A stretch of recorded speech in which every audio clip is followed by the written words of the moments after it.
पिछले क्लास में हम लोग टेम्परेचर इफेक्ट ऑन रेसिस्टेंस देखे थे, ठीक है। तो कंक्लूजन क्या निकला था कि टेम्परेचर जब बढ़ता है तो रेसिस्टेंस बढ़ता है, किसका? कंडक्टर का। समझ में आ रहा है कि नहीं? और जो रेसिस्टेंस का होगा वही रेसिस्टिविटी का भी होता है। रियलिटी में जो रेसिस्टिविटी का होता है वही रेसिस्टेंस का होता है, लेकिन हम लोग समझेंगे कि दोनों एक टाइप का है।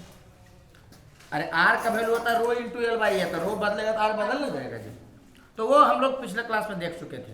अब देखो एक प्रॉब्लम दिया हुआ है कि यहाँ पे आई है, यहाँ पे भी है, और दो ग्राफ बनाया गया है। एक T1 टेम्परेचर पर बनाया गया है, एक T2 टेम्परेचर पर बनाया गया है। तो एक ही x बाई में दो बना देता है। इसका मतलब क्या होता है कि कंपैरिजन करना होता है। बोलो यार। तो हमको बताना है कि कौन सा टेम्परेचर ज़्यादा होगा, कौन सा टेम्परेचर कम होगा। तो सबसे पहले तो आपको क्या करना पड़ेगा कि स्लोप से देखना पड़ेगा, दोनों में स्लोप अंतर ना है जी। तो स्लोप इसमें क्या होगा बताओ तुम? स्लोप किसके बराबर होगा? डी आई बाई डी भी, और डी भी बाई डी आई आर होता है। इसका मतलब ये समझ में आया कि ये 1 बाई आर है। अरे इसको नीचे कर दो। तुम लोग तेजी में इसको ध्यान रखना जी कि आर का वैल्यू भी बटा आई भी होता है, और आर का वैल्यू डी भी बाई डी आई भी होता है। ये समझ में आ रहा है कि नहीं? अरे ये वाला आपको बताए थे ना कि डायनेमिक रेसिस्टेंस होता है नॉन ओमिक में।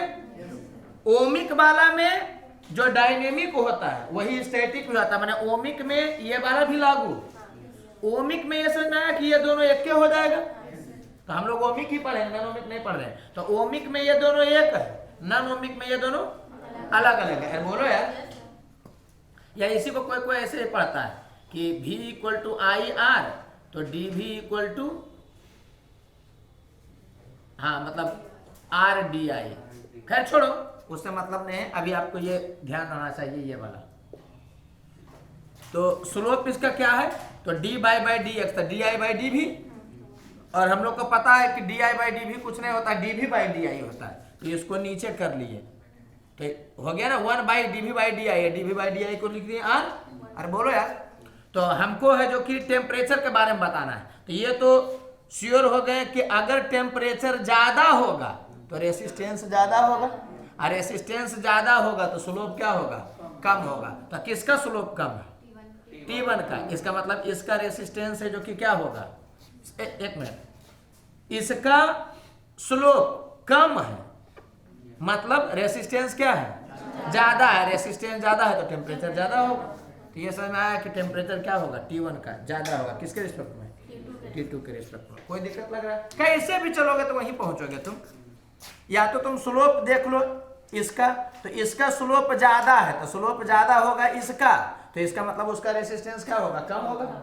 और अगर जो इसका रेसिस्टेंस कम होगा, इसका मतलब इसका टेम्परेचर कम होगा। कोई दिक्कत लग रहा है? तो जैसे करोगे वहीं पहुंचोगे। नहीं दिक्कत लग रहा है? ये क्वेश्चन देखो, ये क्वेश्चन आ जाएगा तो मजा आ जाएगा। बोल रहा है कि the V I graph for a conductor at temperature T1 and T2 are as shown in the figure. अच्छा एक मिनट, उसके बाद दिया है T2 minus T1 is proportional to. तो आपको ये क्वेश्चन दिया है, मतलब एक ग्राफ दिया हुआ है, आपको बताना है कि T2 माइनस T1 किसके प्रोपोर्शनल होगा। ये वाला एक ही टाइप का है, लेकिन ये थ्योरेटिकल है। ये वाला क्या है कि न्यूमेरिकली डील करना है। अरे बोलो यार। तो इसमें भी हम लोग क्या देखेंगे कि पहले स्लोप के बारे में पता करेंगे। तो स्लोप क्या है इसका? डी भी बाई डी आई, और डी भी बाई डी आई आर होता है। तो ये समझ में आ गया कि इसमें स्लोप जो है वो किसके बराबर होगा? आर के बराबर होगा। बोलो यार। ये T1 टेम्परेचर पर है, T2 टेम्परेचर पर है, तो इसका जो रेसिस्टेंस होगा R1, ये समझ में आया कि उसको tan थीटा लिखेंगे। इसका रेसिस्टेंस जो होगा R1 उसको क्या लिखेंगे? tan theta. तो ये बराबर होगा R0 into 1 plus alpha T1। हमको नहीं लग रहा है कोई दिक्कत होना चाहिए। और इसका कितना होगा? स्लोप। तो स्लोप ये थीटा है 90 माइनस थीटा होगा जी। तो स्लोप होगा tan 90 माइनस थीटा, मतलब cot थीटा। ये समझ में आया? तो ये बराबर होगा कितना कि R0 into 1 plus alpha T2। हमको नहीं लग रहा कोई दिक्कत होना चाहिए। बोलो जी। ये समझ में आ रहा है कि इसको लिख क्यों रहे? क्योंकि हमको बड़ा छोटा केवल नहीं बताना है, हमको वैल्यू लाना है। तो वैल्यू लाना है तो ऐसे लिखोगे ना। अच्छा, अब इसमें तुमको ये लग सकता है कि R1 equal to R0 into 1 plus alpha T1 या R2 equal to R0 into 1 plus alpha T2, ये दोनों लगाए कि डायरेक्टली लगा दे R final equal to R initial into 1 plus alpha delta T. तो ये बात समझ में आ रहा है कि यहाँ पर एंगल साफ है ना, आपको दिख रहा है कि गैप है? नहीं दिख रहा है। ये इधर से थीटा, ये इधर से थीटा है। इसका क्या मतलब हो गया कि दोनों में अच्छा खासा गैप ना होगा। ये अच्छा खासा गैप होगा तो शॉर्टकट वाला लगा दीजिएगा यार। नहीं तो ये समझ में आ गया होगा आपको।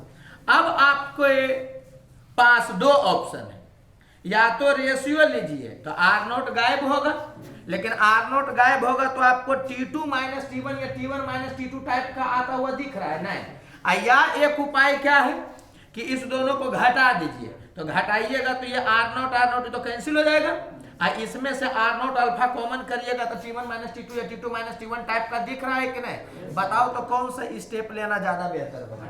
घटाने वाला, क्योंकि हमको ये निकालना है। बात समझ में आ रहा है? अरे बोलो यार। तो इसमें क्या करेंगे कि इसमें से इसको घटा दो तो tan theta minus cot theta, ये किसके बराबर होगा बताओ तो इसमें R0 plus R0 alpha T1, इसमें होगा R0 plus R0 alpha T2। तो घटेगा तो R0 से R0 कैंसिल ना हो जाएगा जी, यहाँ बच जाएगा R0 अल्फा T1, यहाँ पर हो जाएगा R0 अल्फा T2। ये वाला घटा हुआ है। तो ये समझ में आया कि R0 अल्फा कॉमन कर लेंगे तो यहाँ पर से क्या बच जाएगा T1 माइनस T2। ये समझ में आया कि आखिर दिमाग इधर क्यों गया? बोलो यार। अब बाकी देखा हुआ रहेगा तब दिमाग क्लिक कर जाएगा। कोई जरूरी नहीं है कि आपको ये थीटा करके इधर से 30 इधर से 60 देता तब कहता कि T1 T2 में रिलेशन ला, कुछ भी पूछता हो तो ये समझ में आया कि दिमाग क्लिक कर जाएगा जब देखे हुए रहिएगा। तो बोलो जी। अब तो यहां से फिर खाली मैथ हो गया। जो मैथ का बच्चा वो डायरेक्टे जानता है कि tan theta minus cot theta जो होता है ना, ये माइनस cot माने माइनस 2 cot 2 थीटा होता है। बता रहे हैं, तुमको नहीं पता चलेगा तो हम बता रहे हैं अभी तत्काल। अगर जो जिसको याद रहेगा कि tan theta minus cot theta कितना होता है, माइनस 2 cot 2 थीटा होता है, तो वो ऐसा लिखता। आपको नहीं पता चला होगा, हम बता रहे हैं। तो आप समझ रहे होंगे कि ये माइनस उधर किया जा सकता है या सबको इधर फेंक दो माइनस भी। तो यहाँ हो गया 2 cot 2 theta divided by R0 alpha, ये बराबर हुआ T2 माइनस T1 के, क्योंकि हमको T2 माइनस T1 ही लाना था। तो T2 माइनस T1 किसके प्रोपोर्शनल हो गया? 2 cot 2 थीटा। R0 तो होता है 0 डिग्री सेल्सियस पर, तो कांस्टेंट ना है जी। अल्फा को टेम्परेचर के हिसाब से वेरी माना गया है क्या? अल्फा कांस्टेंट है, उसके कारण रेसिस्टेंस भले वेरी कर रहा है, R0 भी वेरी करेगा क्या? R0 तो फिक्स ना है जी। तो ये समझ में आ गया होगा कि T2 माइनस T1 किसके प्रोपोर्शनल है? cot 2 थीटा के। तो ये वाला मार दे। अरे बोलो यार। अगर जो जिस बच्चा को नहीं याद रहता तो आप ऐसे करते कि tan थीटा को कैसे खोलते हैं tan थीटा को आप? हाँ, तो आप लिख देते हैं यहाँ sin theta by cos theta minus क्या लिखते हैं cos theta by sin theta. अब ऐसे लिख के चदरिया ओढ़ के सो जाते हैं। क्या करते? कैलकुलेशन करते। तो यहाँ से ये आता कितना sin स्क्वायर थीटा, ये वाला cos स्क्वायर थीटा, यहाँ पे sin थीटा cos थीटा। तो समझना।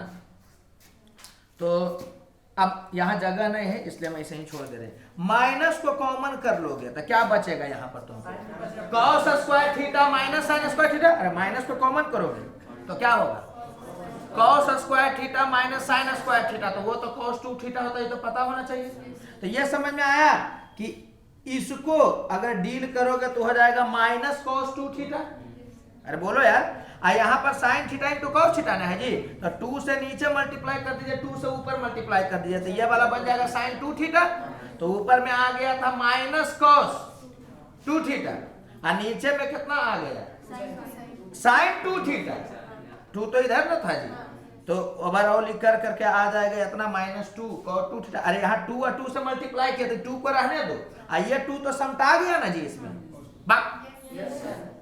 समझ में आ रहा है क्या बोल रहे हैं? तो ऐसे करोगे तो वाला हो जाएगा। अरे यार रहले नहीं जाता। यहाँ देखो इसको करोगे तो क्या हो जाएगा, देखो यहाँ पर, तो ये हो जाएगा माइनस कॉस 2 थीटा, बोलो यार, यहाँ पर कर दोगे 2 sine theta into cos theta, 2 यहाँ एक्स्ट्रा किए तो जान के ऐसे कर दिए, क्यों किए 2, ताकि इसको समेटना, तो ये किसके बराबर हो गया बताओ, तो -2 कॉस थीटा, ये साइन 2 थीटा ना हुआ जी, तो ये कितना हो गया कॉस 2 थीटा। तो वो मैथ का बच्चा कोई याद रहता है कि tan theta minus cos theta होता है, जो -2 कॉस थीटा होता है, आपको नहीं भी याद रहेगा तब भी कोई बात नहीं, खोलेंगे tan theta sine theta, tan theta cos theta, cosec theta, इस सब का कभी भी कॉम्बिनेशन होता है तो उसको साइन कॉस में खोल देते हैं पहले, और उसके बाद एलसीएम कैल्शियम लीजिएगा तो उस फॉर्मेट में आपको बढ़ा देगा। आइए दिया ही इसलिए गया है कि देखे रहिएगा तो दिमाग क्लिक करेगा। अरे बोलो यार, अगर यहाँ पर एंगल का वैल्यू दे देगा तो और आसान हो जाएगा, जैसे मान लो रहेगा tan 30 डिग्री तो डायरेक्ट 1/√3 हो जाता है। tan ये वाला मान लो कि ये 30 था, भी 30 होता ना, तो ये वाला 60 हो जाता, तो tan 60 डिग्री तो √3, तो कहने का अर्थ है कि डील कर लेते तो हो जाता। बोलो यार, इरिटेटिंग ही लग रहा है क्या? इरिटेटिंग कुछ नहीं, आपको समझ में आ रहा होगा, अरे बोलोगे। हाँ चलो, अब ये देख लो, बोल रहा है कि the resistance of an incandescent lamp is, देखो इनकैंडेसेंट लैंप का मतलब हो गया कि जो लाइट है जो कि इमिट कर रहा है, तो इसके हेल्प से हम कुछ बताना चाह रहे हैं, समझिएगा। कभी भी न्यूमेरिकल डील करना हो, क्या डील करना हो, न्यूमेरिकल डील करना हो, तब बल्ब को जलाइएगा या बल्ब को बुझाइएगा तो रेसिस्टेंस में चेंज नहीं माना जाएगा, उसका जो रेसिस्टेंस देगा उतना ही माना जाएगा न्यूमेरिकल के लिए। लेकिन थ्योरेटिकली अगर थोड़ा भी चेंज होता होगा तो उसको चेंज माना जाएगा कि नहीं माना जाएगा? बोलो यार, माना जाएगा। तो यही होता थ्योरेटिकल क्वेश्चन के लिए कि कोई भी बल्ब है उसको आप जलाइएगा तो क्या होगा कि वहां पर हीट प्रोड्यूस होगा कि नहीं, तो हीट प्रोड्यूस होगा तो उसका टेम्परेचर थोड़ा सा बढ़ेगा, नहीं देखते बल्ब छूते तो गर्म लगता है, तो टेम्परेचर बढ़ेगा तो उसका रेसिस्टेंस बढ़ेगा कि घटेगा, सोच के बोलना, बढ़ेगा, क्योंकि उसमें जो फिलामेंट लगा हुआ था टंगस्टन का वो मेटल ना होता है।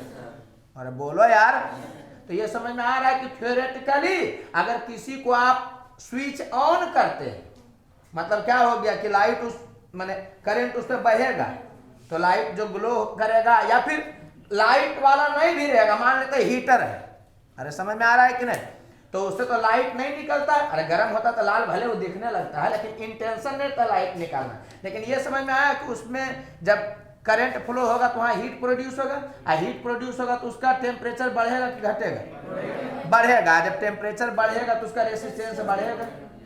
बोलो यार, तो इसके हेल्प से बस वही कंसेप्ट आपके दिमाग में डाला जा रहा है कि थ्योरेटिकली बोलेंगे कि बल्ब के जलने से या मतलब बंद होने से उसके रेसिस्टेंस में चेंज होता है, समझ आ रहा है कि नहीं? न्यूमेरिकल दिया हुआ रहेगा तो हम लोग वैसा नहीं सोचते हैं कि उसका रेसिस्टेंस चेंज होगा, समझ आ रहा है कि नहीं? हाँ, टेम्परेचर में बहुत ज्यादा का चेंजिंग होने लगा, वो टेम्परेचर का डाटा दिया कि नहीं जल रहा था तो रूम टेम्परेचर था 27 डिग्री सेल्सियस, जलने लगा तो उसका टेम्परेचर हो गया कितना, तो मतलब 100 डिग्री सेल्सियस, तो इसका मतलब उसका इंटेंशन ही है न्यूमेरिकल डील करवाना। अरे पढ़ोगे इसी चैप्टर में आगे कि कंपनी रेट करके देता है वोल्टेज और करंट, तो उससे रेसिस्टेंस निकलता है, तो ये दिमाग में चलेगा कि पता नहीं कंपनियां जला करके किया होगा कि बुझा करके किया होगा, ऐसे करोगे तुम।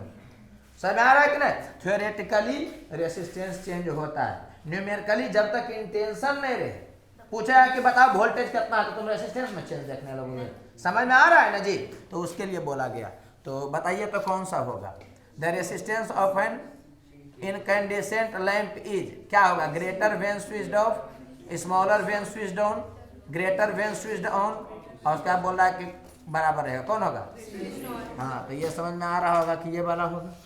अरे बोलो यार, मान लो कि वो बोल दे कि जो लैंप है ना, बोलो यार, वो सेमीकंडक्टर का बना हुआ है, जब तक नहीं बोलेगा क्या मानोगे? मेटल का बना हुआ। बोलो यार, मान लो कि वो बोल दिया सेमीकंडक्टर का बना हुआ, तब तो क्या होता कि अगर जो उससे लाइट निकलता तो माने वो हीट होता, टेम्परेचर बढ़ता, और टेम्परेचर बढ़ता तो उसका रेसिस्टेंस क्या होता? घट जाता। ये बात समझ में आ रहा है ना? बहुत तेज से घटता। खैर छोड़ो, ये क्लियर हो गया। अच्छा है, इसमें एक बात बोला जाता है कि बल्ब वगैरह में टंगस्टन का यूज क्यों किया जाता है, समझ आ रहा है कि नहीं। तो टंगस्टन का यूज इसलिए किया जाता है कि उसका हाँ मेल्टिंग पॉइंट बहुत ज़्यादा होता है, तो हीट होता भी है तो मतलब वो पिघलता नहीं। ऐसे बल्ब 2 घंटा जला देखे कि उसमें पिघल करके गिर रहा है तो गड़बड़ा जाता। तो वो सब आप जानते हैं, वो तो टेंथों पढ़ना था। ये क्लियर हो गया। थ्योरेटिकल ध्यान रखना है, बार बार इसलिए बोल रहे हैं कि ऐसा नहीं कि पूछे कि बल्ब लगाया गया तो इसके क्रॉस वोल्टेज कितना, तुम सोचो कि जल रहा है तो रेजिस्टेंस बढ़ गया, वो सब नहीं सोचना है, समझ में। चलो इसको देखो क्या दिया है, कह रहा है it is easier to start a car engine on a hot day then on a cold day. This is because the internal resistance of the car battery. ये तो कार का तो छोड़ दो, बाइकों में यह होता है कि ठंडा में मार रहा है, गाड़ी से पहले तुम ही गर्म हो गए, ठीक है। तो उसका क्या रीजन है ये जानना। तो होता क्या है कि गाड़ी स्टार्ट होता है कब, जब एक कांस्टेंट है, मतलब एक specific amount of potential difference आप क्रिएट कर सकिए। अरे बोलो यार, ताकि अपना करंट बहे, इस ढंग का कहानी उसमें चलता है, ठीक है। तो ठंडा के दिन में क्या होता है कि पहले हम उसके बारे में थोड़ा सा बता दे रहे हैं, इसमें जो सिखाना है याद रखिएगा जी कि फॉर इलेक्ट्रोलाइट जो बैटरी लगा हुआ रहता है उसमें इलेक्ट्रोलाइट रहता है, उसके अंदर बैटरी के अंदर में इलेक्ट्रोलाइट रहता है। तो इसमें क्या होता है ना, आपको याद ही रखना है कि रेसिस्टेंस जो होता है इनवर्सली प्रोपोर्शनल होता है किसके, टेम्परेचर के। ये समझ आ रहा है कि नहीं। तो अब कहानी तुमको समझ में आएगा। इलेक्ट्रोलाइट के केस में भी जब टेम्परेचर बढ़ता है तो रेसिस्टेंस घटता है। अरे बोलो यार, बैटरी में इलेक्ट्रोलाइट रहता है ना जी अंदर में, बोलो जी। तो ये भी एक तरह से क्या हो गया कि कंडक्टर के उल्टा टाइप का हो गया। समझ में आ रहा है क्या बोल रहे हैं, क्या दिक्कत लग रहा है बोलिए। क्यों ऐसा होता होगा, फिजिकली सोच के बताओ। तो टेम्परेचर के बढ़ने से रेसिस्टेंस क्यों घटता होगा। नहीं, मोबिलिटी तो वही रहेगा। और बताओ, अरे कॉमन सेंस से सोचो कि इलेक्ट्रोलाइट है तो टेम्परेचर बढ़ेगा तो ज़्यादा टूटेगा कि कम टूटेगा, ज़्यादा ना टूटेगा जी। ज़्यादा टूटेगा तो इसका मतलब आयन ज़्यादा अमाउंट में अवेलेबल होगा। अरे बोलो यार, कभी भी टेम्परेचर के बढ़ने से रेसिस्टेंस घटेगा, चाहे वो सेमी कंडक्टर हो चाहे नॉन कंडक्टर में थोड़ा सा होता है, चाहे इलेक्ट्रोलाइट हो। तो रीजन वही होगा कि टेम्परेचर बढ़ाइएगा तो ज़्यादा है जो कि आपको चार्ज कैरियर मिलेगा। बोलो यार, समझ में आ रहा है कि नहीं। ये समझ में आया कि मेटल में चार्ज कैरियर का कोई रोल, बढ़ने घटने का कोई रोल नहीं होता, क्योंकि उसमें पहले से 10⁻26 10⁻27 के जोन में रहता है, तो वहाँ कोलिजन वाला इफेक्ट करता है। लेकिन इस सब में क्या होता है कि कम ना होता है आयन, ठीक है। तो टेम्परेचर दीजिएगा तो ज़्यादा टूटेगा, ज़्यादा आयन क्रिएट होगा तो क्या होगा कि ज़्यादा फ्लो होगा तो रेसिस्टेंस घटेगा, कंडक्टिविटी बढ़ेगा। तो इसके हेल्प से एक चीज़ हम ये डालना चाह रहे थे। अब मान लो कि क्वेश्चन पूछ भी सकता है, कोई दिक्कत लग रहा है। चलो अब इस क्वेश्चन को देखना, तो बहुत मजा आएगा। इसको बनाएगा तो बहुत लेंदी होगा, तो इसको स्मार्टली कैसे डील करते हैं। जेईई मेन में क्वेश्चन पूछे हुए भी है। दिया हुआ है कि 2 conductors have the same resistance at 0 degree Celsius. 2 resistance है जिसका रेसिस्टेंस सेम है 0 डिग्री सेल्सियस पर, ठीक है। कह रहा है कि टेम्परेचर कोएफिशिएंट जो है α1 α2 है। इसका मतलब क्या हो गया कि टेम्परेचर चेंज होगा तो अलग हो जाएगा। अरे यहाँ सेम है लेकिन α1 α2 अलग है, मैंने अलग ढंग से चेंज होगा जी। तो किसी टी टेम्परेचर पर यह समझ में आया कि दोनों का रेसिस्टेंस अलग हो जाएगा। अब बोल क्या रहा है कि the respective temperature coefficient of their series and parallel combination का बताना है कि कितना होगा। तो एक चीज तो आपको समझ में आ रहा होगा कि α1 और α2 जो टेम्परेचर कोएफिशिएंट है, ये प्रॉपर्टीज ऑफ मटेरियल है। रेसिस्टेंस जो होगा वो R का वैल्यू ρ×L/A है, तो वो बॉडी पर भी डिपेंड करेगा। लेकिन रो हो गया रेसिस्टिविटी या कंडक्टिविटी या टेम्परेचर कोएफिशिएंट ऑफ रेसिस्टेंस, ये मटेरियल का प्रॉपर्टी। अरे बोलो यार, अब मटेरियल के प्रॉपर्टी में बताए थे कि जब भी इक्विवेलेंट निकालना रहेगा तो एक जुगाड़ भी रहता है कि सबको बराबर कर देते हैं, तो इक्विवेलेंट अगर उतने आएगा तो वो ऑप्शन सही हो सकता है, जो नहीं देगा वो तो गलत होगा। इस क्वेश्चन को पता है बनाने में 4 से 5 मिनट लग जाएगा तुमको, बहुत लेंदी भी होता है, जबकि तुम ऐसे ही बता सकते हो। कैसे? अगर इसका अल्फा मान लो और इसका भी तुम अगर अल्फा ही मान लो, अल्फा 1 का वैल्यू अल्फा, अल्फा 2 का वैल्यू अल्फा, तो एक मटेरियल का ना बन गया। तो इक्विवेलेंट भी क्या आना चाहिए? अल्फा ही आना चाहिए। ये समझ में आया? देखो तो यहाँ पर अल्फा अल्फा पुट करोगे तो ये अल्फा के बराबर होता है कि नहीं? नहीं हुआ है, हो गया। ये अल्फा अल्फा के बराबर पुट करोगे तो ओवरऑल ये अल्फा के बराबर हुआ कि नहीं? हुआ। तो इसका मतलब है कि इसके सही होने का चांस है। अभी ये नहीं पता चला है कि सही है। अरे बोलो यार, अरे यार सीरीज में रहे चाहे पैरेलल में रहे, अगर ये दोनों एक ही मटेरियल का बना दोगे तो इक्विवेलेंट में वो उसी मटेरियल का ना रहेगा जी। तो ये समझ में आया कि अल्फा अल्फा अगर कर देंगे दोनों का तो उसको सीरीज में लगाओ, चाहे पैरेलल में लगाओ, चाहे सीरीज पैरेलल में, चाहे 5 को उन्हें मिला करके लगाओ, मटेरियल तो वही ना रह जाएगा जी। तो अल्फा वही रहेगा। ये बात समझ में आ रहा है आपको? बोलो जी। तो यहाँ अल्फा अल्फा पुट कर दोगे तो ये अल्फा हो गया, यहाँ अल्फा अल्फा पुट कर दोगे तो ये अल्फा हो गया। तो अल्फा अल्फा माने चांस है सही होने का। यहाँ अल्फा अल्फा पुट कर दोगे तो ये भी अल्फा हो गया सीरीज वाला। अरे सीरीज कॉम्बिनेशन में अल्फा इक्विवेलेंट दिया है, ये पैरेलल में अल्फा इक्विवेलेंट दिया। यहाँ अल्फा अल्फा पुट करो तो 2 अल्फा, मतलब ये हम श्योर हो गए कि ये वाला ऑप्शन क्या है? गलत है। क्यों? क्योंकि पैरेलल में भी लगाओगे तो ये दोनों अगर एक मटेरियल का है तो इक्विवेलेंट भी मटेरियल तो वही ना रहेगा, मटेरियल बदल जाएगा। रेसिस्टेंस का वैल्यू बदलेगा, मटेरियल नहीं बदल जाएगा। ये गोल्ड है, ये गोल्ड, तो ओवरऑल भी क्या है? गोल्डन ना रहेगा। अरे बोलो यार, तो समझ रहे हो ना? इसमें देखोगे तो ये भी गलत हो आपको कि ये वाला बोल रहा है क्या कि सीरीज में लगाओगे तो मटेरियल सेम भी रहेगा तो बदल जाएगा। अल्फा अल्फा 2 अल्फा हो गया। आइए बोलो, ये समझ में आता तो एक तो ऑप्शन बचा है।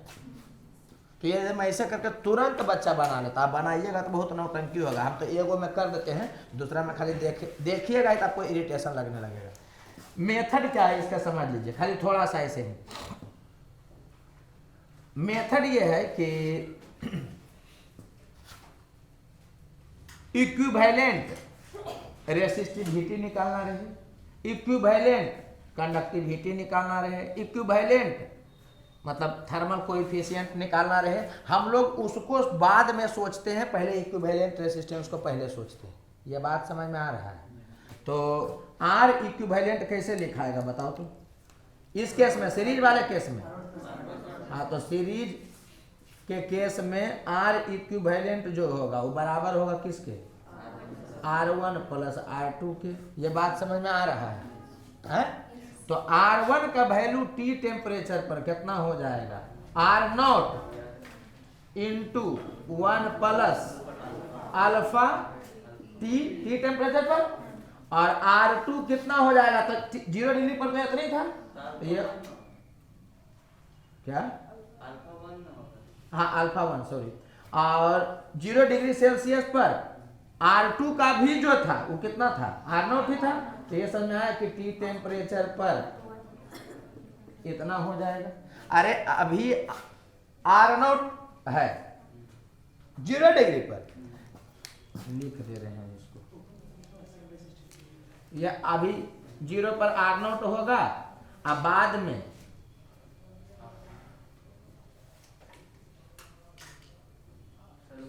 एक मिनट कहाँ लिखा है? अरे वो तो है ही है कि 0 डिग्री सेल्सियस पर इसका R0 था, 0 डिग्री सेल्सियस पर इसका कितना था? R0 ही था। और 0 डिग्री सेल्सियस पर इसका कितना होगा?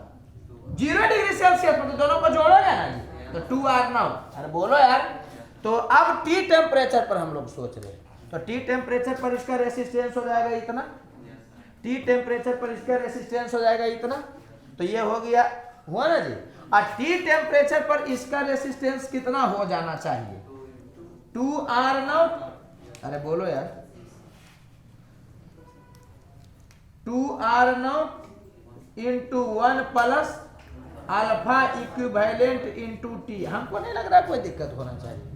कभी भी प्रॉपर्टीज ऑफ मटेरियल को कैलकुलेट करने कहेगा इक्विवेलेंट को, तो आप उससे नहीं सोचिएगा, पहले इक्विवेलेंट वाला फॉर्मूला लिखिए और इंडिविजुअली सबका लिख दीजिए, और इक्विवेलेंट वाला को इक्विवेलेंट वाला के साथ लिखिए। कुछ है ना, ये बात समझ में आ रहा है। अब इसी को आप डील कर दिएगा। तो ये हो गया 2r0 प्लस 2r0, करना नहीं है, हम खाली ऐसे दिमाग में डाल रहे हैं कि देख लो ऐसा होता है। तो ये r0, ये r0, तो ये भी कितना हो गया 2r0, बोलो यार। और यहाँ पर से तुम कॉमन लोगे r0 t, लोगे ना कॉमन जी। तो यहाँ होगा अल्फा 1 प्लस अल्फा 2। अरे इसको डील कर लिए, इसको डील कर लिए। अब ये समझ में आ रहा है कि ये कैंसिल हो गया, बोलो जी। और उसके बाद फिर जब ये वाला बचेगा, तो समझ में आया कि भी कैंसिल हो जाएगा बाद में। अरे पहले ये कैंसिल हो खत्म हुआ, तब ये टर्म बचा तो कैंसिल हो गया, और टी से टी भी कैंसिल हो गया। था अल्फा इक्विवेलेंट कितना आ गया, अल्फा 1 प्लस अल्फा 2 बाई 2। कहाँ दिक्कत लग रहा है तुमको, बोलो यार। इसमें ये भी दे सकता था कि इसका रेसिस्टिविटी ρ1 है, इसका रेसिस्टिविटी कितना है ρ2 है। तो बताइए कि इक्विवेलेंट रेसिस्टिविटी कितना होगा जब सीरीज में लगाया गया तो, जब पैरेलल में लगाया गया तो हम लोग रेसिस्टिविटी से नहीं सोचेंगे, पहले ये वाला लिखते आर इक्विवेलेंट कितना। अब इसको कैसे खोलते, तो वो रड रहता तो क्या, अगर रड दिया हुआ है कि इसका ρ1 है उसका ρ2 है, अरे बोलो यार, तो रड रहता तो इसको समझ में आ रहा है कि लिखते ρ1 इंटू L1 बाई A1, और इसको लिखते कितना ρ2 इंटू L2 बाई A2, ये हो गया। अब इक्विवेलेंट वाला में जब रडबा को मिलाते तुम सीरीज में, तो लेंथ तो इक्विवेलेंट होता है L1 प्लस L2, और एरिया रह जाता उतना ही जितना वो दोनों का है। तो ये समझ में आया कि ये वाला कैसे लिखा था, तो रो इक्विवेलेंट इंटू एल इक्विवेलेंट, तो एल इक्विवेलेंट कितना हो जाता है L1 प्लस L2, और एरिया तो सीरीज में लगाते तो एरिया मान लो बराबर रहता, तो एरिया वही वाला एक कर देते तो उसको डील करते तो रो चल आता, कहो तो कर भी देते हैं। चलो ना उसको अलग जगह पर कर देंगे। समझ में आया क्या बोल रहे हैं, कुछ भी पूछेगा तो आप उसका अगर निकालने के बारे में सोचिएगा, समझिए क्या फंस गए। हर हालत में आपको रेसिस्टेंस का इक्विवेलेंट का फॉर्मूला लिखना है, और तब उसको जब खोलिएगा ना तो फिर डील हो जाएगा। बोलो यार, तो ये करना नहीं, आपको याद रखना है। सबसे पहले आपको रिजल्ट ही याद रखना है कि अगर शुरुआत में रेसिस्टेंस बराबर है दोनों का, शुरू में किसी कंडीशन में रेसिस्टेंस क्या है बराबर, ऐसा भी हो सकता था कि 0 डिग्री सेल्सियस पर भी दोनों का अलग अलग होता, तब उसको इस ढंग से कैलकुलेट किया जाता। बोलो यार, लेकिन वो आपको देगा नहीं, आपको जब भी देगा तो किसी पार्टिकुलर टेम्परेचर पर दोनों का रेसिस्टेंस बराबर है, जनरली 0 डिग्री सेल्सियस पर हो जाएगा, ठीक है। 0 डिग्री सेल्सियस पर दोनों का रेसिस्टेंस बराबर है। तो अल्फा इक्विवेलेंट कितना होता है सीरीज में या पैरेलल में, तो ये रिजल्ट ही सबसे पहले आप याद रखिएगा, आएगा टिक मार करके आगे बढ़ जाइएगा, क्योंकि जेईई मेन में पूछ ले, आप में भी पूछेगा। अरे बोलो यार, कोई दिक्कत लग रहा है क्या है, रिपीट भी क्वेश्चन करता है। अब पैरेलल वाला देखो, तुमको देखिए कि लग जाएगा कि बहुत इरिटेट हो रहे हैं, करेंगे नहीं डील, खाली इसे देख लो। तो ये समझ आया कि इसमें सबसे पहले क्या लिखेंगे, आर इक्विवेलेंट कितना R1 into R2 by R1 plus R2।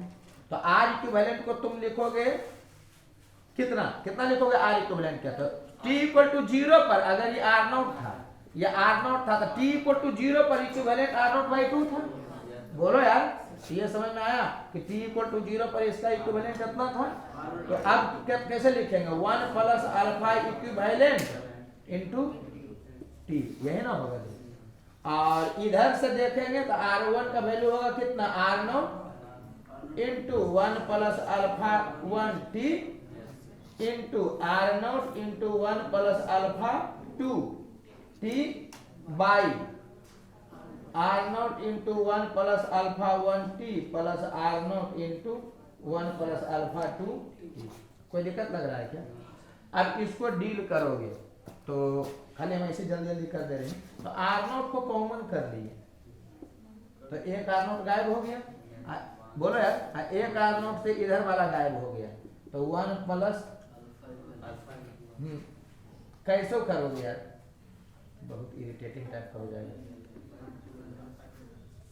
करना नहीं है, बस हम खाली ऐसे कर दे रहे हैं, इंटू T, इसको इधर फेंक दो, तो ये कितना हो जाएगा 1 1 2 हो गया plus alpha 1 plus alpha 2 into T इतना आ जाएगा। ये बराबर होगा तो वो उधर जाएगा तो कितना हो जाएगा ये वाला 1 plus alpha 1 T plus alpha 2 T तो ये भी हो जाएगा इतना और फिर हो जाएगा alpha 1 into alpha 2 into T square. ऐसा कहानी बनेगा।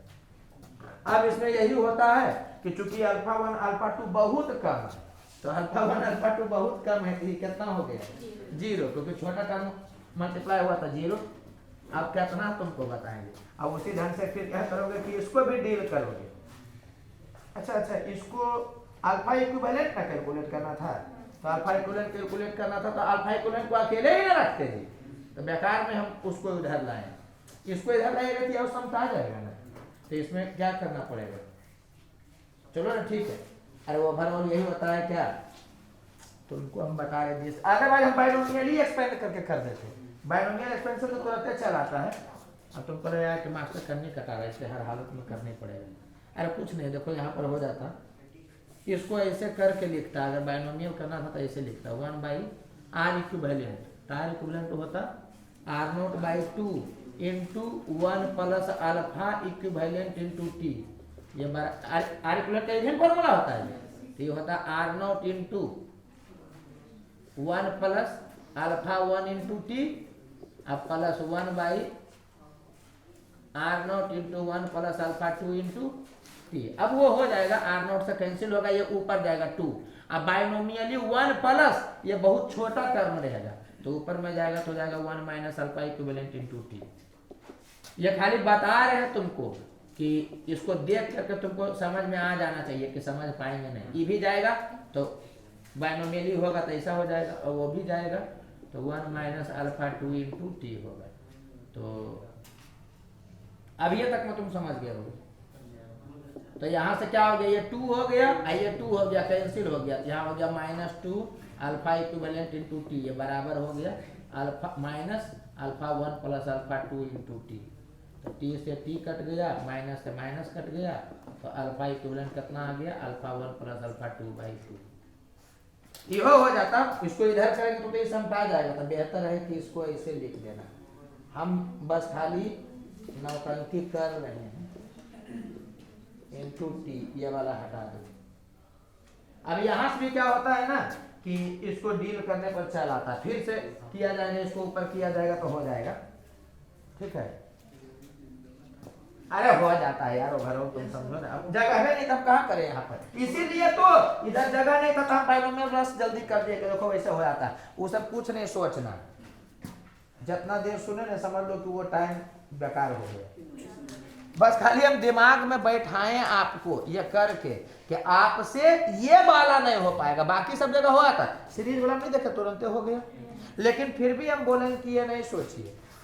आप याद रखिएगा कि अगर 0 डिग्री सेल्सियस पर दोनों का रेसिस्टेंस बराबर होता है जो देबे करेगा ठीक है तो सीरीज रहे चाहे पैरेलल रहे अल्फा इक्विवेलेंट जो होता है वो अल्फा 1 प्लस अल्फा 2/2 होता है। ऐसे ही सब नहीं भी जानता था बराबर करके कैलकुलेट हो जाता तो बहुत सारा तरीका है। लेकिन कभी ऐसा भी तो दे सकता था कि 2 गो ऑप्शन में अल्फा अल्फा डालते तो अल्फे आ जाता तो फिर उसको छाटना थोड़ा सा मुश्किल होता। तो ओवरऑल ये रिजल्ट आपको याद रखना है अदरवाइज हो नहीं पाएगा। पैरेलल वाला में नहीं हो पाएगा सीरीज वाला में तो अलग और रहेगा तो हो जाएगा। कैसे क्योंकि सीरीज वाला में तो ये कर ना लेते जी आप तो सीरीज वाला में आसान है उसमें थोड़ा सा मुश्किल हो जाता है। तो ये सब कुछ नहीं करना है। ओवरऑल आपको क्या करना है रिजल्ट याद रखना है। तिकड़म भी जानना है कि तिकड़म समझ आ रहा है कि नहीं लेकिन तिकड़म कभी कभी नहीं भी काम करता है। कैसे जैसे कि यहाँ क्या दे देता समझना एगो ये देता एगो दे देता under root alpha into alpha alpha 1 into alpha 2 तो इसमें पुट करते हैं अल्फा अल्फा ती अल्फा देता और आता रूट अल्फा 1 इंटू अल्फा 2 तो अल्फा अल्फा पुट करते तो वह अल्फा देता तो वहां पर 2 गो ऑप्शन में डाउट ना हो जाता। अरे बोलो यार तो याद रखिए फॉर्मूला को। तिकड़म है जो कि काम करता है। मान लिया कि किसी को फॉर्मूला नहीं याद है तो तिकड़म लगाता 2 ऑप्शन है तो 2 ऑप्शन में थोड़ा सा खेल सकता था। और भी बहुत सारा तरीका होता है बताने का छाटने का। हम लोग तो नहीं भी बनाएंगे ना तो कैसो पकड़िए लेंगे लेकिन उतना दिमाग नहीं लगाना है। आपको ये रिजल्ट याद रखना है ओवरऑल। बोलो यार साला बेकार में हम कर दिए। इसके जगह पर ये वाला हम करके तुमको खाली दिखा देते हैं। यहाँ देखो, यहाँ देख रहे हो, चलो ऐसे ही करवा दे रहे हैं कि देख लो, क्योंकि हीट में भी आपको पूछेगा कि इक्विवेलेंट कंडक्टिविटी क्या है, तो भी प्रॉपर्टीज ऑफ मटेरियल ही होता है। तो अगर बनाना रहेगा तो हम लोग क्या करेंगे कि इक्विवेलेंट कंडक्टिविटी से डील नहीं करेंगे, हम लोग इक्विवेलेंट रेसिस्टेंस वहां भी कैलकुलेट करते हैं।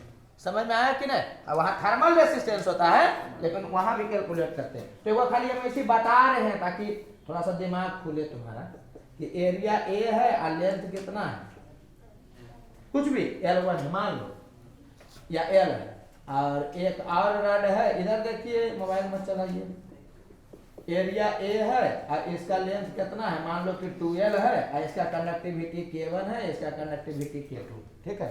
अब आपको बोल क्या रहा कि दोनों को सीरीज में लगाया, तो सीरीज में लगाएगा तो कैसे होगा? अरे यहाँ पर सिखा रहे हैं तो कंडक्टिविटी नहीं देते हैं, थर्मल कंडक्टिविटी यहाँ रो दे रहे हैं, या सिग्मा नहीं दे सकते थे, तो इसका ρ1 हो गया, इसका ρ2 हो गया। जैसे यहाँ डील करोगे वैसे ही हीट में भी डील करना था, तो सब जगह एक कंसेप्ट समझ लो। तो इन दोनों को सीरीज में तुम लगाओगे तो ये बात समझ में आ रहा है आपको कि लेंथ कितना हो जाएगा 3L, इसका मान नहीं है कि रो कितना हो जाएगा, रो इक्विवेलेंट, रो ही मान लेते हैं। तो क्या करेंगे हम लोग, रो में रिलेशन निकालना है तो रेसिस्टेंस में रिलेशन निकालेंगे।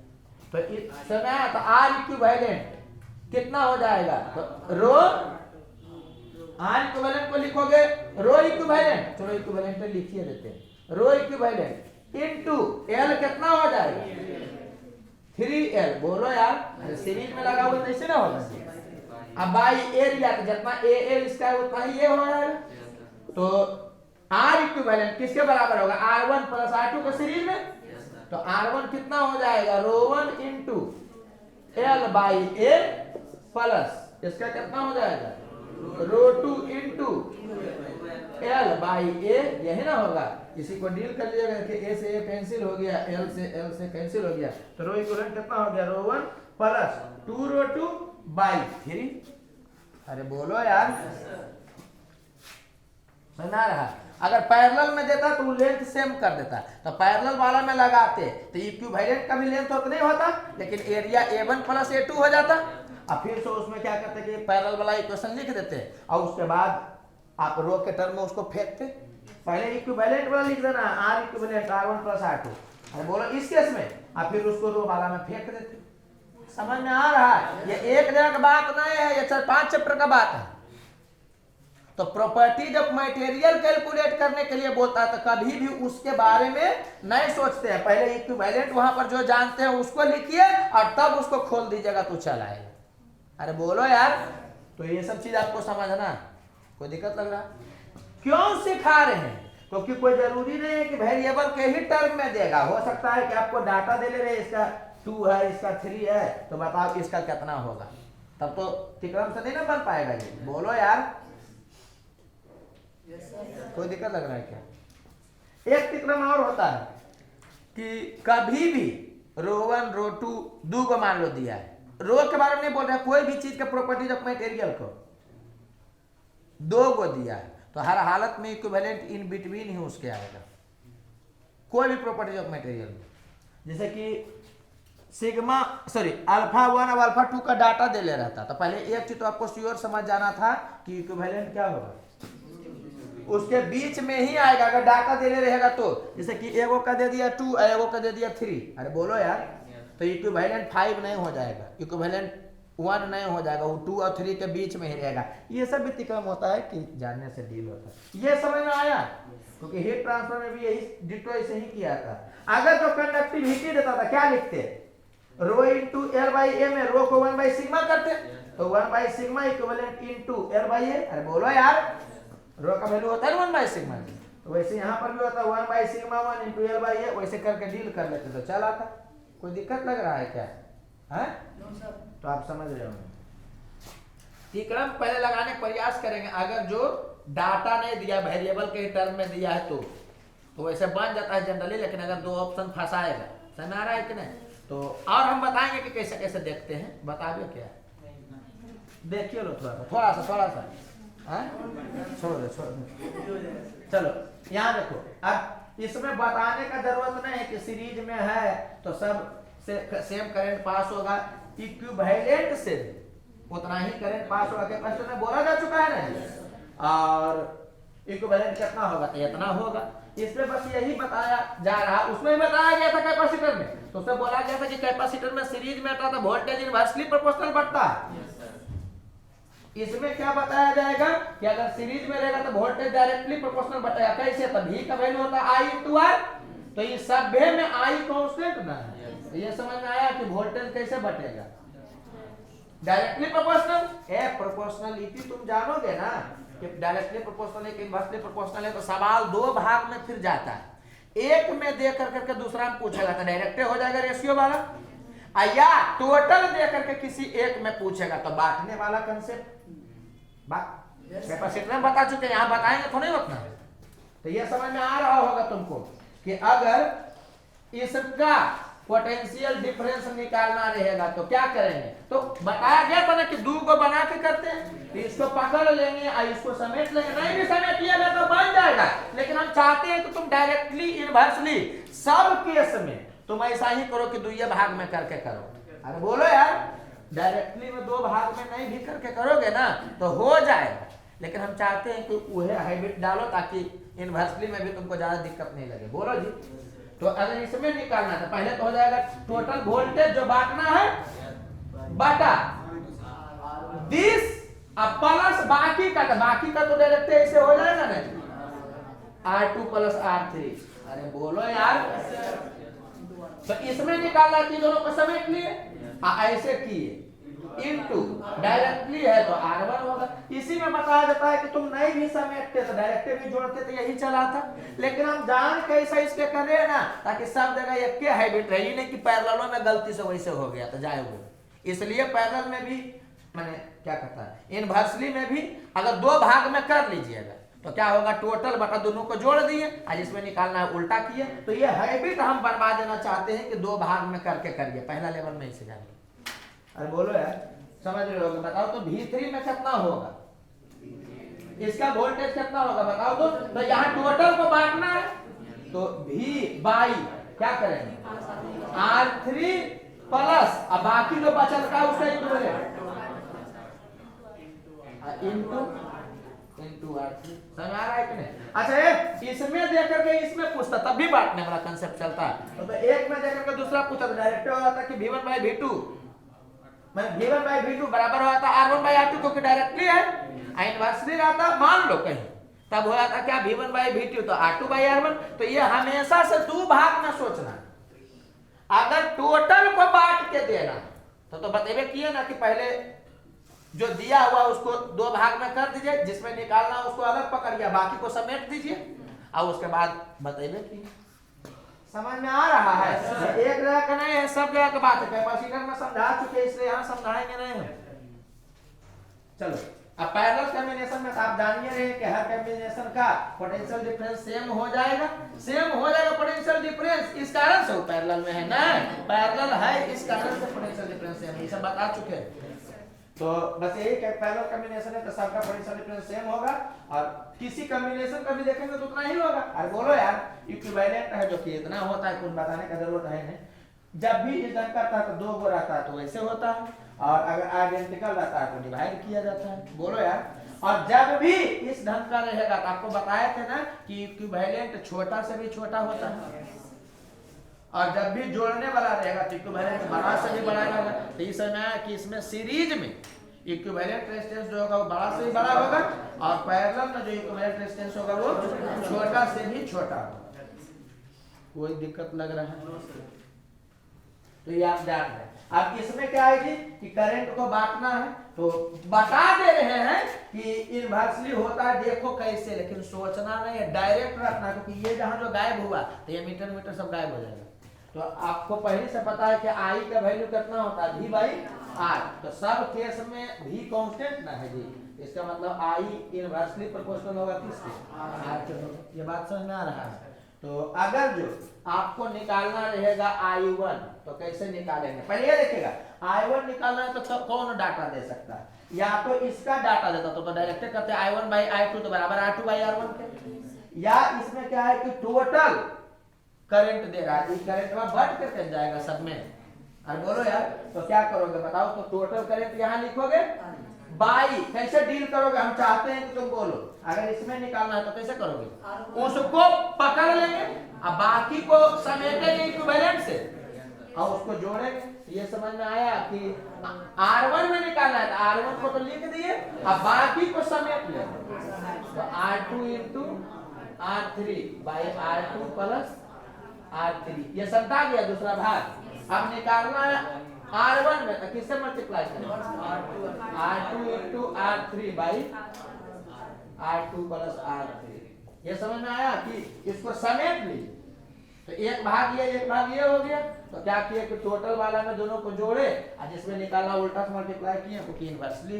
अरे बोलो यार, तो इसका बहुत यूज है। अरे जनरली 2 ही देता है, 2 देता है तो कोई इक्विवेलेंट तो निकालने की जरूरत नहीं पड़ेगा तुमको। अरे बोलोगे यार, तो बहुत जरूरत है इसका, समझ रहा है? तो इसको आप थोड़ा सा ध्यान रखिएगा। तो आई होप ये क्लियर होगा, पहले क्लियर हो गया था तो वही बताए थे, अभी बस खाली एक बार आंख से गुजार है। कोई दिक्कत लग रहा है? फिर से हम एक बार बोल दे रहे हैं जी, कैसा नहीं कि कोई तुमको बोले तो तुम इम्प्रेस हो जाना कि यहाँ पर क्या 2 भाग में बांटने का जरूरत है, डायरेक्टली लिख सकते हैं, कर सकते हो। लेकिन हम चूंकि पहले लेवल में पढ़ा रहे हैं इसलिए हम चाहते हैं कि सबको एक फॉर्मेट में अरेंज करें। तो यूनिवर्सिटी वाला में तो क्या होगा कि जब तक तुम नहीं समेटोगे तो तुमसे नहीं हो पाएगा। और तरीका होता है, रेशियो का भी एक तरीका होता है कि करंट कैसे बटेगा, तो 1/R1:1/R2:1/R3, फिर उसको रेशियो को अच्छा किया जाता है, फिर जिसके हिस्से में जो आता है उसको दे दिया जाता है। लेकिन हम चाहते हैं कि तुम ऐसे करो, दिमाग ठंडा रहेगा, लेवल 1 में ज्यादा नहीं करो। समझ आ रहा है कि नहीं? बिना पेन टच किए हुए भी बनता है, लेकिन किए अब या गलती तो उससे बेहतर है कि बने सवाल। अरे समझ में आ रहा है कि नहीं? हाँ। इसमें क्या दिया हुआ है आपको कि इसके एक्रॉस पोटेंशियल डिफरेंस बताओ, तो ऑब्वियस सी बात है कि यही वाला 20 बट करके जाएगा। ये देख लेना कि कौन बट रहा है, तो ये 20 यहाँ बट के जाएगा ना जी, तो क्या हो जाएगा बताओ? तो टोटल बाई इसको देखना है तो 10 प्लस बाकी का डायरेक्ट हो जाएगा 20, तू अपने हो जाएगा तेजी में इनटू 10। तो ये वाला कितना हो गया? 200/30, 20/3 वोल्ट। बोलो यार। अच्छा एक चीज समझना, अगर इसमें दे करके इसमें पूछता तो बांटने वाला काम कर देते, अब इसमें दे करके इसमें पूछता तो V1/V2 ये बराबर होता R1/R2, क्योंकि डायरेक्टली ना बट रहा है। समझ में आ रहा है? तो आप समझ रहे हो, जैसे कि इसमें दिया हुआ है, आपको बोल रहा है कि इसमें निकालना है करंट, तो ये समझ में आया कि करंट जाएगा तो तीनों में बट करके जाएगा। तो इसमें निकालना है तो किसको पकड़ोगे? पहले इसको, ये समझ में आया? अब बाकी 2 को समेट लोगे तो कितना हो जाएगा बताओ? तो टोटल करंट कितना है? 10 बाई, अब रेसिस्टेंस तो जिसमें निकालना उसको पकड़ोगे, बोलो यार, फिर प्लस इस दोनों का हाँ मल्टीप्लीकेशन हो जाएगा 75 और डिवीजन हो जाए, सॉरी डिवाइडेड बाई दोनों का एडिशन। अरे R1:R2/R1 प्लस R2, यही ना होगा इनटू यही वाला, ये होगा 75/20। इसी को डील कर दीजिएगा, चला है। बोलो जी, तो ये कितना हो गया? इससे ये 2 बार में हो गया, ये हो गया 75/2, ये हो गया 275 बटा 20, जो भी है ये हो गया 10, कर लीजिएगा, इसे हो जाएगा ना ऊपर, तो हो गया। ठीक है, और भी तरीका होता है कि करंट इनवर्सली प्रोपोर्शनल बढ़ रहा है, खाली हम इसे लिख देते हैं, कोई मतलब है नहीं, माने ये जानना नहीं, बल्कि ऐसे हम खाली बोल देते हैं कि एगो तरीका होता है रेशियो वाला कि करंट इनवर्सली प्रोपोर्शनल बढ़ रहा है तो इसमें जाएगा 1:5, 1/5, इसमें जाएगा 1/10, इसमें कितना जाएगा 1/50। फिर बोला जाता है कि उसको अच्छा बना दो, तो ऐसा से मल्टीप्लाई कर दो कि खाली ऊपर में आएगा, 30 से मल्टीप्लाई किया था तो ये होगा 6, ये कितना हो जाएगा 3, ये कितना हो जाएगा 2, ऐसा हो जाता है।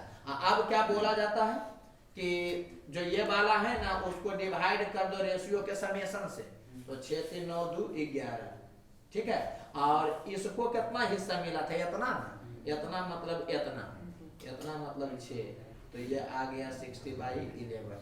तो आपको इम्प्रेस ये करेगा थोड़ा सा, लेकिन जब 2 गो रहता है ना तो यही वाला तुरंत आपको बना करके रख देगा। समझ में आ रहा है कि नहीं? और कैलकुलेशन में ऐसा डाटा नहीं आता, डाटा अच्छा देता है वो। अरे बोलो यार, 2 गो रहेगा तो डायरेक्टेड कर दोगे, जैसे कि रहबे नहीं करता तो डायरेक्टेड होता कि इसमें निकालना है तो टोटल वाला बटा 25, इसमें निकालना 15 से करोगे तो चला है। तो इस केस में हो सकता है तुमको इम्प्रेस करे, लेकिन ज्यादा दिमाग में नहीं रखो। समझ आ रहा है कि नहीं? और भी बहुत सारा तरीका है यार, तरीका तो 1000 गो। 30 को रिफरेंस मान लेगा तो उसके रिस्पेक्ट में हाफ है तो 2 भाग लेगा, ये 3 भाग लेगा, ये 6 भाग लेगा। तो इसको 11 भाग में बांट कर करके इसको छठा भाग दे दो, इसको तीसरा भाग दे दो, तो वैसे कर करके चलाता है। तुम दिमाग ज्यादा नहीं लगाओ, सिंपली ऐसे ही डील करना। समझ में आ रहा है कि नहीं? तो 2 तुमको जरूरत पड़ेगा 2 का, कहाँ पर, एमीटर तेमीटर में, जनरली भी तो समझ गए। 2 से ज्यादा भी रहेगा तो आपको समझ में आ गया कैसे समेट कर करेंगे। बोलो जी। तो आई होप क्लियर। चलो अब इक्विवेलेंट रेजिस्टेंस सिखाना कुछ नहीं है क्योंकि सिखाया जा चुका है, बस खाली हम दे दिए हैं कि एक बार आंख से गुजर जाए। तो इसका इक्विवेलेंट निकालना नहीं लग रहा है, ऐसे ऐसे करने का प्रयास किया है, इसका मतलब पॉइंट से डील होगा। तो ये वाला ए है, ये भी क्या हो जाएगा ए, ये वाला बी है, डी भी बी होगा। सबका नाम पड़ गया नहीं, तो इसका नाम दे देंगे डी। तो आपका मेन पॉइंट है कौन वाला, ए और बी वाला। करेंगे भी नहीं, खाली डायग्राम बनेगा, करते चल जाना। एक और नाम दोगे डी, तो ये वाला किसके बीच में, ए और डी के बीच में, ये वाला ये हो गया, ये वाला डी और ए के बीच में, ये वाला ए और बी के बीच में, बोलो यार, और ये वाला डी और बी के बीच में।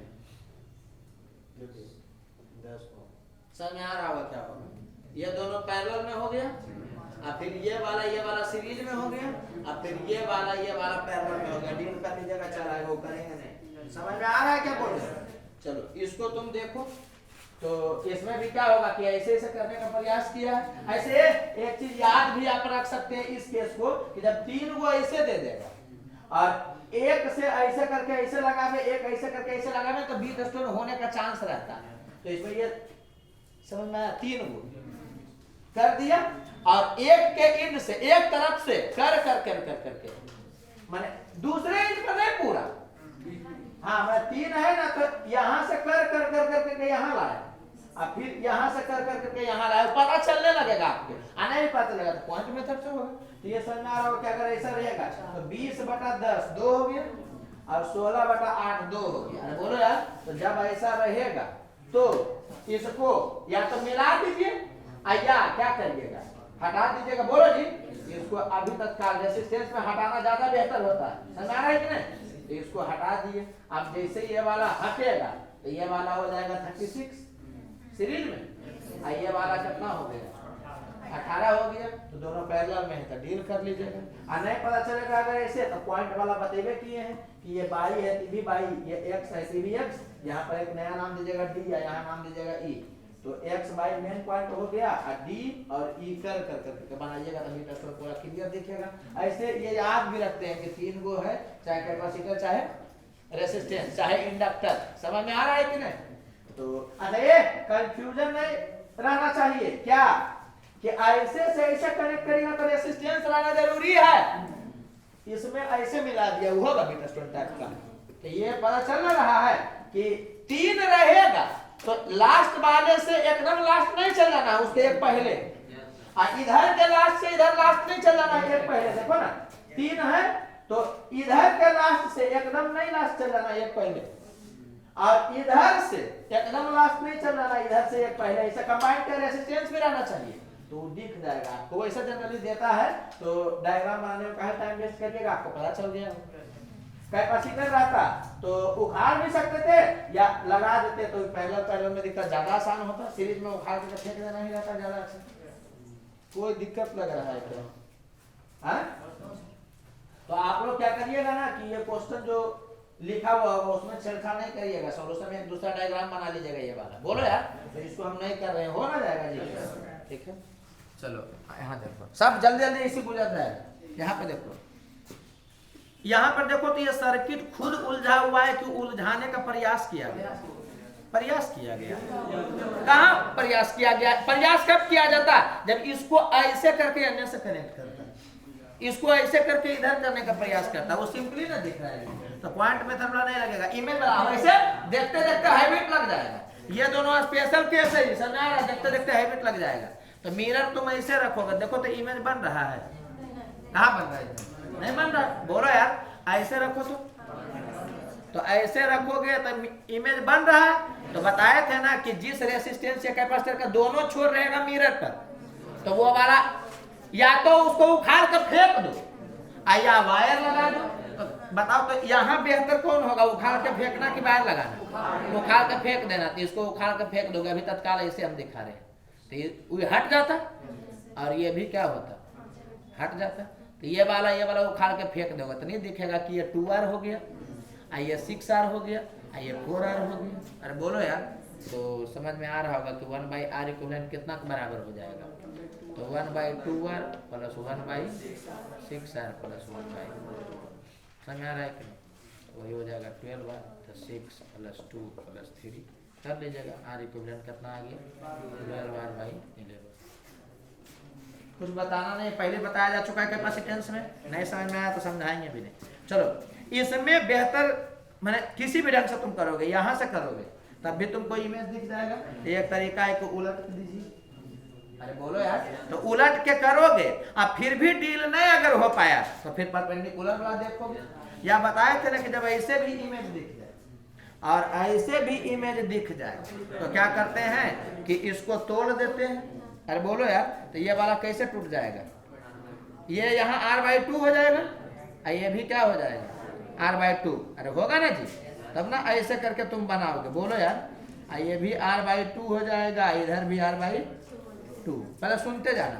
तो अब क्या होगा कि तुम वायर मिला दो परपेंडिकुलर वाला में ना, इसमें तुम वायर मिलाओगे क्योंकि यहाँ पर किसी को उखाड़ कर फेंकना नहीं ना है जी। तो वायर मिलाओगे तो इसमें आया कि ये दोनों पैरेलल हो जाएगा, R/2 और ये पैरेलल हो गया। इसको समेटोगे, इसके साथ ये सीरीज में हो गया, तो ये वाला एक हो गया। फिर यहाँ से यहाँ ये एक हो गया। बोलो यार, फिर ये दोनों पैरेलल में तो समझा गया। और फिर इसके साथ तो ये वाला क्या हो गया? एक हो गया। बोलो जी। और जो इधर का आएगा उसका अब नेट डबल होगा क्योंकि जितना उधर होगा उतना ही इधर। एक तरीका ये है। या एक स्पेशल केस, जब सब बराबर रहेगा तब तो हम बता रहे। या मतलब क्या बोले, मैंने इसमें एक तरीका ये भी होता है ना, अब कितना समझाए तुमको, कि अगर ऐसे ही दिखेगा तो ये समझ जाना कि इसको अलग कर देते हैं। एक शॉर्टकट ऐसा होता है, उसमें भी अंदर में कंसेप्ट आता है, लेकिन तुम ऐसे शॉर्टकट याद रखो इसके लिए कि अगर ऐसे रहेगा तो इसको उखाड़ करके इधर कर देते हैं, इसको भी उखाड़ करके इधर करते हैं, मैंने इसको अलग कर देते हैं। तो जैसे ही अलग करोगे तो ये वाला हो जाएगा 2R, ये वाला इसके साथ हो जाएगा पैरेलल में, और फिर ये वाला सीरीज में, और फिर वैसे ही यहाँ करोगे। समझ में आया कि नहीं? तो लगेगा उतने टाइम जितना अभी हम बताएं कि इसको ऐसे करने में लगेगा। बस वो वाला करोगे तो हर बार कर रहे थे तो उसी बेस से हो जाएगा। तो ऐसा नहीं कि अच्छा, वो भी तो अच्छा ही है कि इसको मिलाए तो ये दोनों पैरेलल में हुआ ना जी, और फिर ये सीरीज में। अरे बोलो यार, और वैसे इसको भी कर लोगे, आइए अभी आइए तीनों पैरेलल में। इसमें यही बेनिफिट है कि एक वो निकाल दिए तो दूसरा का तरफ निकालने का जरूरत नहीं, हुआ तो नहीं होगा। तो जो इधर आया उसका डबल हो जाएगा। कैपेसिटर में जो इधर आता था उसका हाफ नेट होता था। तो इसमें कुछ बताना नहीं है, तुम समझो चाहे नहीं समझो, क्योंकि वहीं सब कुछ डील कर दिया गया। अरे बोलो यार, तो क्लियर होगा। चलो यहाँ देखो, इनफाइनाइट लाइनर प्रॉब्लम कैसे बनता है वो वहां समझा चुके हैं कि अगर बनाना रहेगा तो यहाँ से देखेगा तो R1 R2 R3 R1 R2 R3 R1 R2 R3 infinity तक, और अगर यहाँ से देखेगा तो R1 R2 R3 R1 R2 R3 infinity तक। तो अगर इसके बीच में R इक्विवेलेंट है तो यहाँ भी R इक्विवेलेंट होगा, तो इसको हटा के यहाँ R इक्विवेलेंट निकाल देंगे, अब फिर से डील करके उसको बराबर कर देंगे R इक्विवेलेंट के, जो कि करना नहीं, एग्जाम में उतना टाइम नहीं है। ठीक है, तो आपके पास दो तरीका, या तो आप फॉर्मूला रट जाइए जिसे वहां भी रटवाए थे, फॉर्मूला रटिए, पुट करिए, डायरेक्ट आंसर चलाए। या अगर रेयर केस में वहां फॉर्मूला दिमाग से निकल गया तो तरीका बताया था कि एक लूप रहने दीजिए, हटा दीजिए और उसका इक्विवेलेंट निकाल लीजिए, कैपेसिटर में जितना आता है आपका शॉर्टकट से उससे जस्ट बड़ा वाला ऑप्शन होगा, और रेसिस्टेंस में जितना आपका आंसर आता है उससे जस्ट छोटा वाला आंसर होगा, मार के आगे बढ़ जाइएगा। लेकिन फिर भी हम कहेंगे कि फॉर्मूला याद रखने का प्रयास करें। समझ आ रहा है कि नहीं? शॉर्टकट वाला बाद में करें, तो उसमें भी देखना रहता है कि थोड़ा सा ज्यादा थोड़ा सा कम, फॉर्मूला याद रहेगा ज्यादा बेहतर है। क्या करना है देखो, यहाँ वहां क्या पढ़ाया था, तो वहां पढ़ाए थे कि C2/2 होता है, यहाँ मैंने मिडिल वाला बटा 2 होता था, यहाँ पे मिडिल वाला नहीं होगा, किनारे वाला प्लस में होगा बटा 2 इंटू, वहां पर होता था -1, यहाँ क्या होगा +1। समझ में आया? बाकी पूरा वैसे लिखाएगा, खाली वहां 1/c कर करके देते थे, यहाँ पर डायरेक्ट r कर करके दिए। वहां क्या बताए थे, C2/2 -1 प्लस √1 प्लस 4 1/c2 और 1/c1 प्लस 1/c3 ऐसे बताए थे। तो तुम ऐसे ध्यान रख सकते हो कि मिडिल वाला जो था अब इंड वाला को जोड़ करके किया गया, खाली -1 के जगह पर +1, बाकी वैसे ही है, वहां खाली रेसिप्रोकल में रहता था, यहाँ डायरेक्टली लिखा हुआ है। तो ऐसे करके आप याद रख सकते हैं। बोलो यार, अब इसको डील करना है, तो इसी का ना पाठ है, यहाँ पर नहीं है। उसमें क्या सिखाया था, उसमें सिखाया था कि अगर कैपेसिटर नहीं रहेगा तो जीरो नहीं करना, उस टर्म को हटा देना। तो हम जान के ऐसा करके लिखे थे वहां पर जी कि 1/c2/1/c1 प्लस 1/c3, ताकि आपको टर्म हटाने में सहूलियत हो। अगर उसको ऐसे कर देते हैं तो हटाने में दिक्कत होता है। अरे बोलो यार, क्योंकि किसी जगह पर कैपेसिटर तुम पढ़े हो और क्वेश्चन में उस जगह पर कैपेसिटर नहीं दिया हुआ, वायर दिया है, इसका मतलब जीरो कैपेसिटेंस नहीं होता, वो इनफाइनाइट कैपेसिटेंस होता है। खैर वो सब कंसेप्ट छोड़ो, तो आओ उलझ जाओगे, तो ये वाला याद रह जाएगा उसी टाइप का। लेकिन रेसिस्टेंस में जहां पे तुम रेसिस्टेंस पढ़े हो, वहां पर रेसिस्टेंस नहीं, वायर है, तब क्या मानेंगे? ये दोनों मंत्र पता चल रहा है? बोलो यार, इसलिए उसमें हम टर्म को अलग करके दिए थे कि हटाने में आपको सहूलियत हो। तो इसमें क्या करेंगे बताओ तो, R इक्विवेलेंट कैसे कैलकुलेट होगा? क्या होगा, इंड वाला को जोड़ करके 2 तो 1 आई तो 0 ना है जी, तो 1/2 बोलो यार इंटू 1, कैपेसिटर में -1 होता था, यहाँ 1, फिर बोलो प्लस √1 प्लस 4 मिडिल वाला का 2/1 प्लस यही वाला, ये किसके बराबर हो गया 1/2, आया देख लीजिएगा, तो ये हो गया 8 प्लस 1 9, ये हो गया 3 और 3 प्लस 1 4, तो ये हो गया 2। ये आईटी में क्वेश्चन पूछे हुए थे, ये समझ में आया?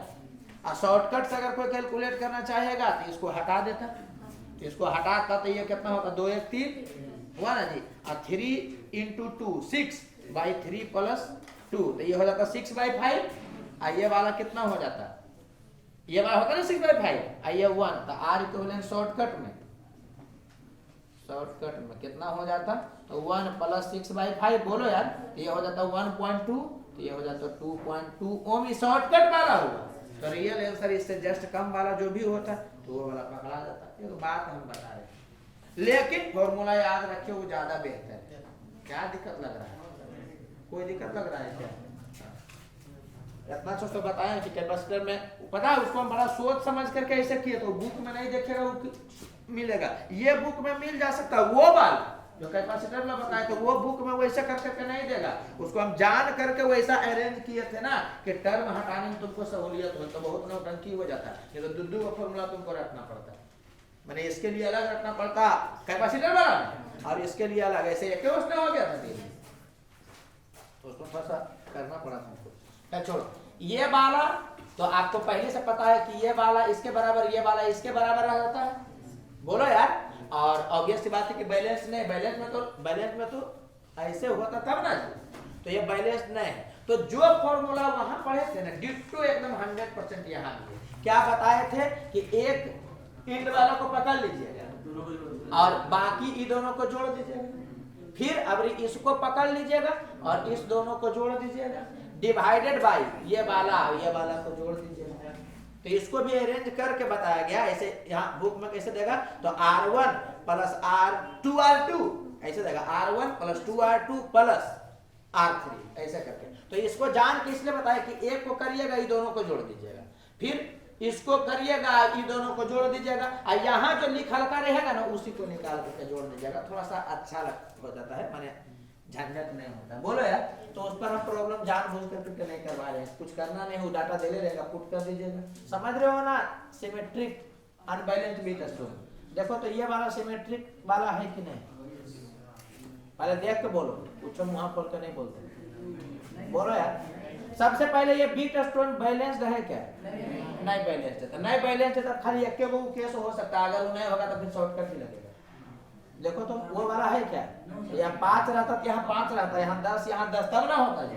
तो ये तो मैच किया, ये वाला मैच किया नहीं, मैच किया, इसका मतलब नहीं, तब एक क्यों उपाय है क्या? इसको उखाड़ करके फेंक दो। तो आर इक्विवेलेंट, ये समझ में आया? चलो पहले लिख देते हैं शॉर्टकट। तो ये किसके बराबर होगा बताओ? तो 15 हो गया और ये 40 हो गया, 15 गुना 40 अब बटा 55, यही ना होगा जी। तो कर लीजिएगा 5 से या 3 बार में, 5 से 11 बार में, ये हो गया 120 बटा 11। तो ये कितना हो गया? 1 और 1 0, मतलब अप्रोक्स कितना, मैंने अप्रोक्स इतना।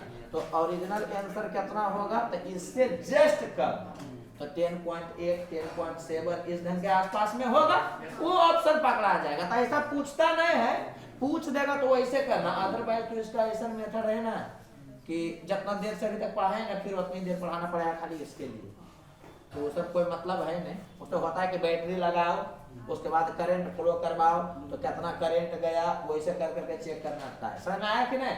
बहुत उलझन है। अगर ये आएगा तो हमको नहीं लग रहा है कि आएगा तो इस टाइप का आएगा जो फॉर्मूला आपको पता। ये समझ में आया कि इसका रेसिस्टेंस और कैपेसिटर में एकदम 100% सेम फॉर्मूला है।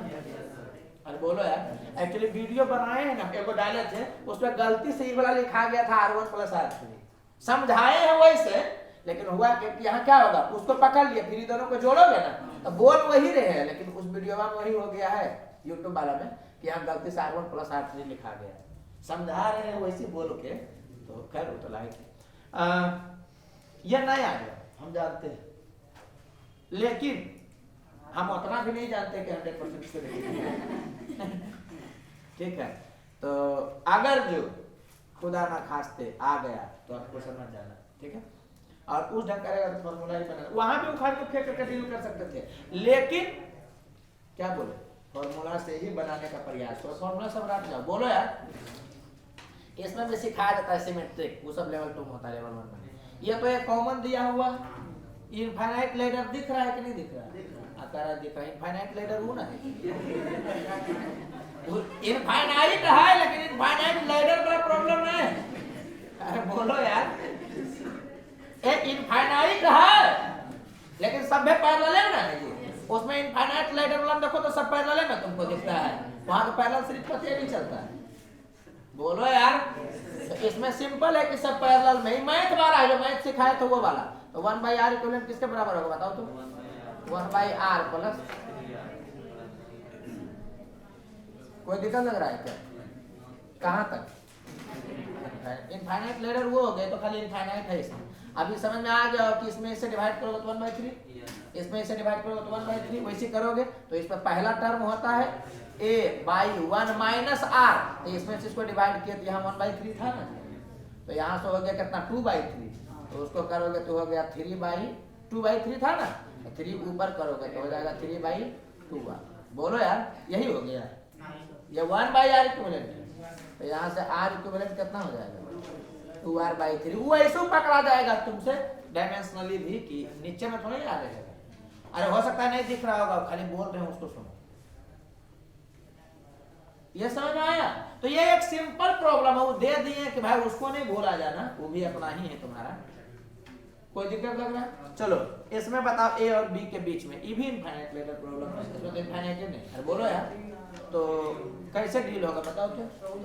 हाँ, ये दोनों छूट जाएगा, बस यही एगो याद करवा रहे थे कि इसको भूल नहीं जाना, इससे भी तुम कभी प्यार किए थे, ठीक है सर ना, क्योंकि ए से बी पर आओगे तो सब से होकर के तुम चलाओगे, ये दोनों से नहीं आओगे तो गायब हो गया। बोलो यार, अब इसका निकाल दो, तो r ये किस में है? सीरीज में 3r, अब फिर इसके साथ पैरेलल में हो जाएगा तो 3r/2।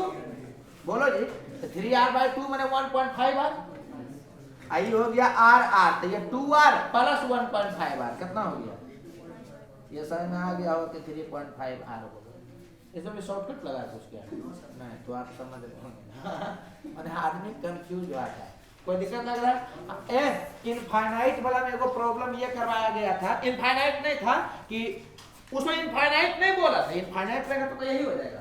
उसमें बहुत बोला गया था कि कितना लगा दे कि वो डिपेंड नहीं करे। तो बताए थे ना कि इधर लास्ट वाला को समेट करके बोलो यार कहां पर है, कैसे बताएं? इसमें भी छेड़छाड़ करेंगे तो गड़बड़ा जाएगा।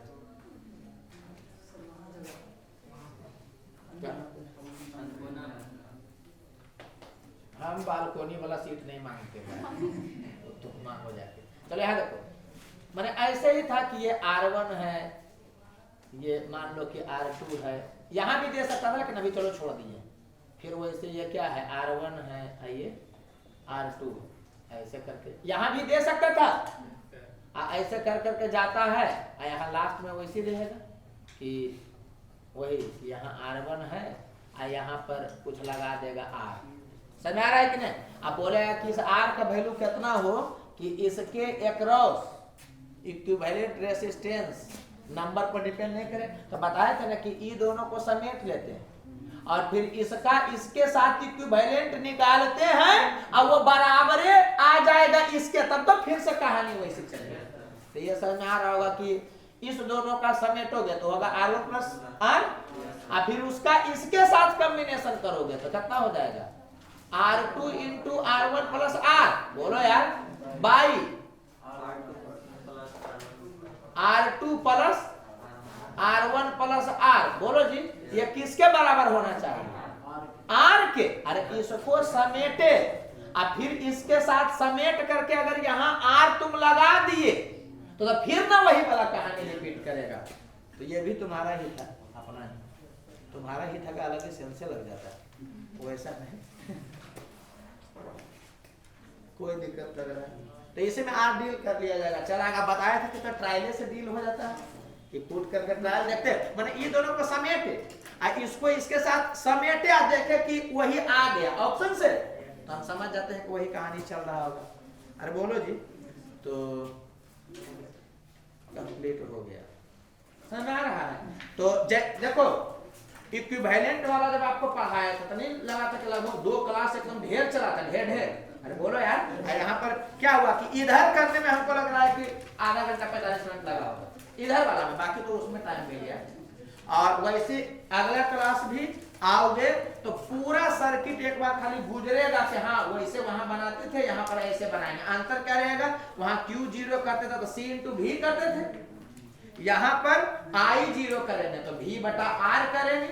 अरे बोलो यार, अब बाकी वैसे नोट वगैरह होगा, सिंगल लूप वगैरह सब कुछ बताएंगे, तो तेजी में ये सब डील होगा। उसके बाद सीधे हम लोग एंट्री करेंगे बैटरी, मैंने है मतलब इसमें चलता है 4-5 क्लास और चलेगा, समझ आ रहा है कि नहीं? लेकिन ये सब तेजी में डील होगा। तो कैपेसिटर में सीखे तो यहाँ तुरंत निकल ना गया, हमको नहीं लग रहा कोई दिक्कत होना चाहिए। कोई दिक्कत है तो बोलो, बोलो बोल लो, अरे बोल लो। आधा घंटा में 15 मिनट बाकी हो गया ना?